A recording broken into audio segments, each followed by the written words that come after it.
wasting the time. There's no point. Yeah, I appreciate it. I'm just on the different strengths where it's right when you use it.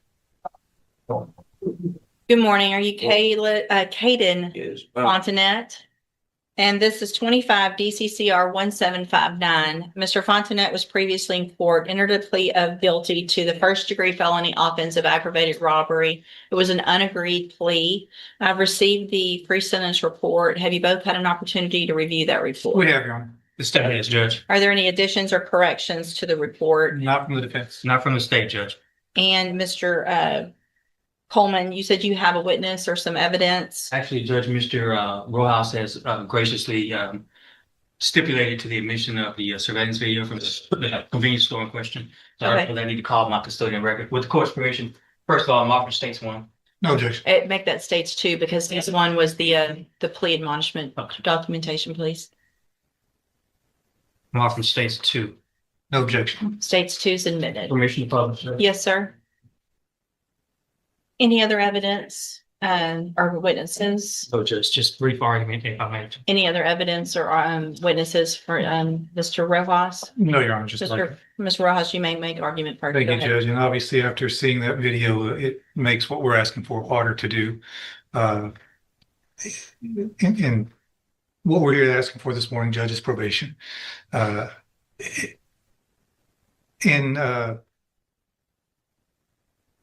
Fontainet's defense, he is a young offender. I know the court is tired of hearing the same story over and over, and young guys with guns in here. He's got a limited criminal history. I believe this is his first felony. He's never been on any kind of felony supervision or felony probation. Unfortunately, he's just fallen into the same situation that we see so many other youthful offenders fall into. He's got no direction in life. He's very little support at home. Sees no way out of the situation that he's in, so he goes and decides to rob a store and get some money. Did the wrong thing. And if his story in the PSI is to be believable for what I believe is the right reason, he's trying to help his mom out at home, he's trying to pay some bills, keep the lights on. Certainly, there are better ways to go about doing that. And I hope that the time in jail has taught Mr. Fontanet that. So you're done.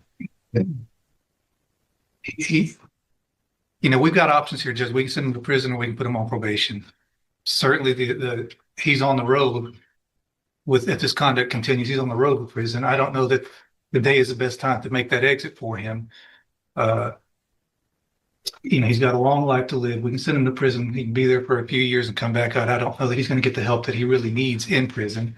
There are programs available on probation that if he's serious about turning his life around, like he says in the PSI, those programs can help him. And if he does take advantage of those, it in turn would make the community a little bit safer. Because there'd be one less guy running around with a gun when he does get out of prison, if that were the road that you chose to take. Plan on living at home with his mom. I think he has some younger siblings there. To his benefit, before he was even arrested, he started a GED. I think on the night that this happened, he had just finished a GED class and made a dumb decision to go hang out with these guys that he should not have been hanging out with, and did this robbery. Again, Judge, you've got two options. You can send him to prison, or you can try to get him some help on probation, and hopefully he will take advantage of that. And certainly, if he doesn't, we're going to know pretty quick, and you'll have another chance to send him to prison, probably for a longer time. All right, thank you. What is the status of the other two? Are there co-defendants? Have they been charged? They have been charged, Judge, and I have both of their cases, Judge. And they have not been sentenced yet or No, anything Judge. like that? No, Okay. Judge. All right, go ahead, Mr. Coleman. Yeah, I'll be brief. Whether it's the Pine Club Apartments or Rogers Park or a Speedy Mart, you've seen this, and we've seen this in this community all too often. I'm preaching to the. This sentencing hearing centers on a young defendant who admitted to aggravated robbery after participating in an armed convenience store holdup. As attorneys debate probation versus prison, the judge must decide whether rehabilitation or punishment best serves the community. If you enjoy courtroom breakdowns, be sure to like the video and subscribe for more real courtroom cases. Choir judge, prayer vigils and advisory committees, all that stuff's fine, but you judge where the rubber meets the road.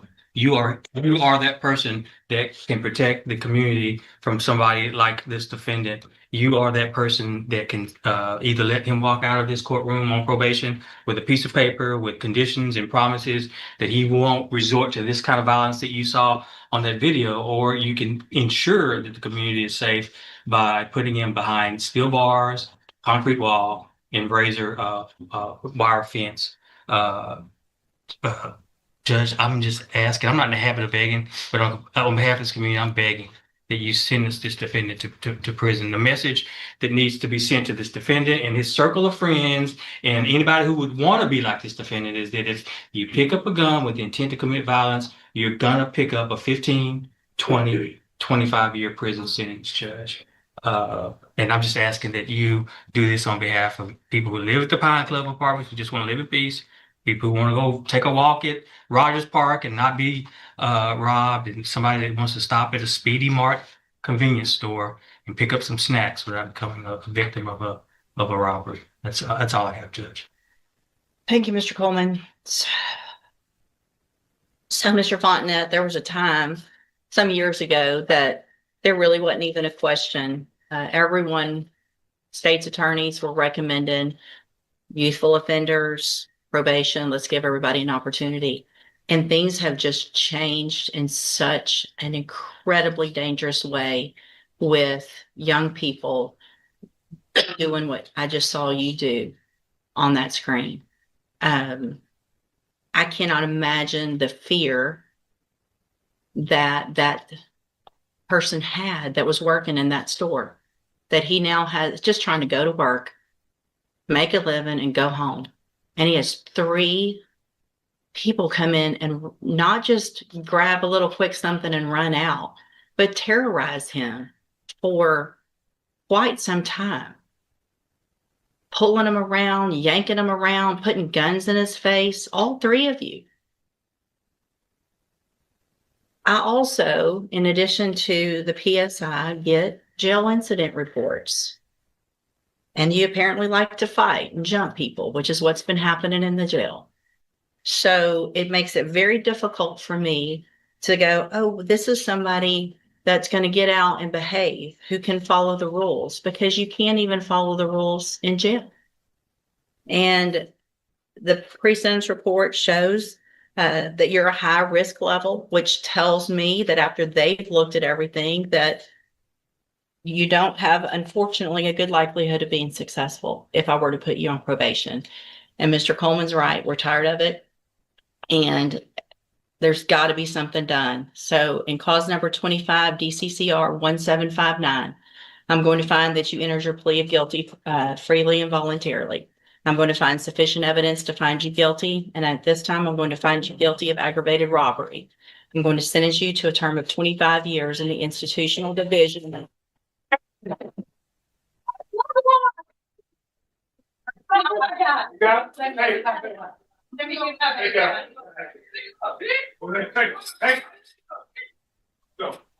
on, Mom. Here. I'm going to sentence you to a term of 25 years in the institutional division of the Texas Department of Corrections. You will receive credit on that sentence for any time that you've been in custody that the law gives you the right to receive. I'm handing you the trial court certification. This was not an agreement. You have some rights to appeal.